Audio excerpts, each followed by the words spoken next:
Ampifaliana no iara-bana antsika rehetrarehetra izay mpanaraka tsy tapaka ny fandarana fantaron'ny Marina eto amin'ny 𝗙𝗍𝗍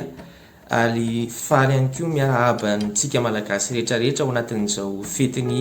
asaramanitra izao dia mirary fety feno filaminana feno fiarovana-Andriamanitra ho antsika tsiraray avy ny lohahevitra izay fampizarana amintsika androany dia hoe ilaina ve ny Antsam-Piderana ho an'ny Firenena. Ilaina ve ny Antsam-Piderana ho an'ny Firenena dia tonga dia valintsika avy hatrany ilay izy hoe tena ilaina ny Antsam-Piderana ho an'ny Firenena. Satria voalohany indrindra fanomezam-boninahitra an'Andriamanitra ilay izy tsy natao ho an'ny filoham-pirenena fa natao ho an'Andriamanitra. Izany hoe Andriamanitra no mahazo ny voninahitra ao anatin'ilay izy ary ny fanaovana an'izany dia misy fiantraikany eto amin'ny firenentsika. Tena misy fiantraikany ao Madagasikara satria zava-panahy ilay zavatra atao dia misy fiantraikany any amin'ny tontolo ara-panahy eto Madagasikara, misy fiantraikany ho an'ny 𝗙𝗵𝗏sphère ara-panahy ho antsika eto Madagasikara, ny fanaovana an'ireny Antsam-Piderana ho an'ny firenena ireny ary ihany koa anisan'ny zavatra mampiavaka antsika amin'ny tsara ny fanaovantsika n'ireny Antsam-Piderana ho an'ny firenena ireny satria isika malagasy no manao an'ireny zavatra ireny tsy hitany amin'ny firenena hafa ireny hoe Antsam-Piderana isan-taona atao amin'ny firenena izany fa isika firenena malagasy dia manao an'izany ary zavatra tsara mampiavaka antsika malagasy ny fanaovantsika an'izany ary ny filoham-pirenena mihitsy no manatrika sy miara-manantanteraka ao anatin'ilay izy dia tena zava-dehibe zany ho antsika malagasy, zavatra mampiavaka antsika zany ary ao anatin'izay ihany koa ny fanaovana an'ireny Antsam-Piderana ireny dia mitondra fampandrosoana ho an'ny Madagasikara satria vavaka natao anatin'ilay izy ny olantsika eto Madagasikara voalohany indrindra dia olana ara-panahy ka ny fanaovana an'ireny Antsam-Piderana ireny dia misy fiantraikany ara-panahy ary mitondra fampandrosoana ho an'ny Madagasikara.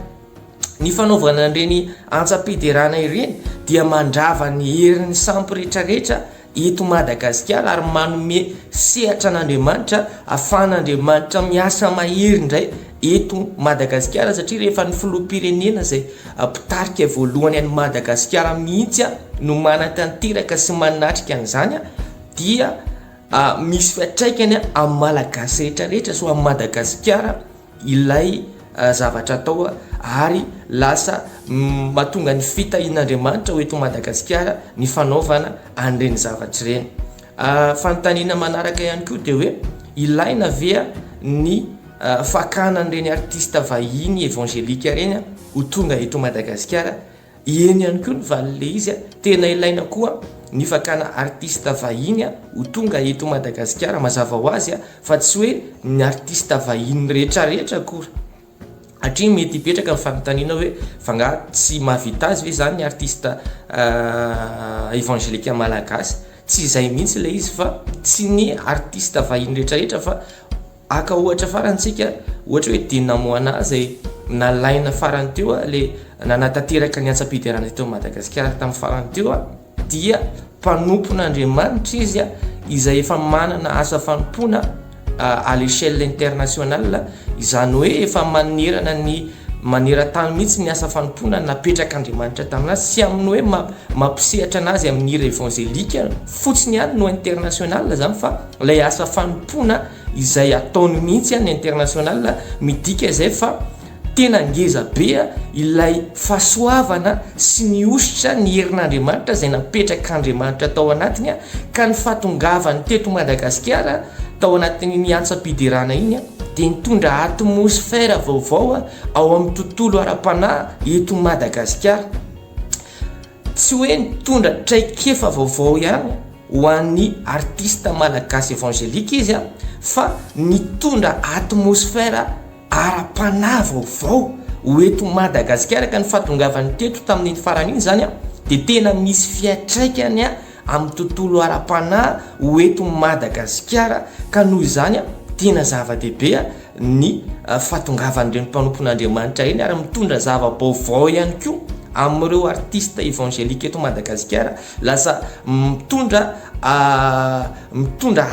avo ihany koa an'ireo artiste malagasy évangélika ny fahatongavan'ireny mpanompon'Andriamanitra reny teto Madagasikara. Ka izay zany ny valim-panontaniana mahakasika an'izay loha hevitra andraisantsika izay akasitrany ianao nanaraka hatramin'ny farany dia mbola mamerina firarian-tsoa ho antsika rehetrarehetra irary fety sambatra ho feny fifaliana ho feny fiadananao anao ty fety aroarovana ane ianao sy ny ankohonanao ao anatin'izao fety zao dia samy tahian'i Jesosy daholo.